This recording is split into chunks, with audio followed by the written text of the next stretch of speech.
সুলতান বাইরে হালার পর বাপরে কোন নেতা নেতার মারাও হুন্দাই নাই। গাইস এই ইঁদুরটি ধনী ব্যক্তিদের মধ্যে একজন। তো সরকারকে খাজনা দেওয়ার ভয় এমালে পুরো বাড়ির লুকটাই চেঞ্জ করে ফেলে। আসসালামু আলাইকুম বড় ভাই, তুমি তো শেষ।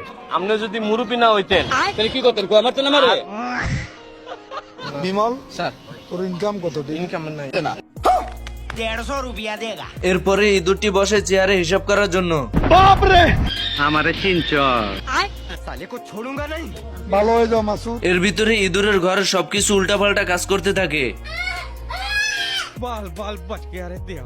এইদিকে অফিসার ভাবতে থাকে তার বাংলা মদের কারণে এসব ভুলভাল জিনিস দেখছে, তাই মদের বোতলটিকে ফেলে দেয় এবং সত্যিটা দেখার জন্য আবার ইঁদুরের বাড়িতে চলে যায়। তোরা কে কোনা আমার বাসা?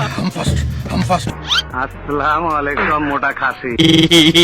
না বেটা, হইলো বেটা।